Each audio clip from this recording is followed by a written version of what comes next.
अपना घर अपनी सरज़मीं सब कुछ है बस यही इतना तो है हमको यकीन है जज्बा जुनून तो हिम्मत नहार जस्तजू जो करे वो छुए आसमां मेहनत अपनी होगी पहचान कभी ना भूलो सबकी नजरों में पाकिस्तान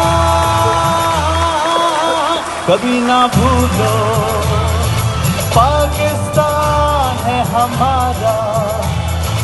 पाकिस्तान है तुम्हारा।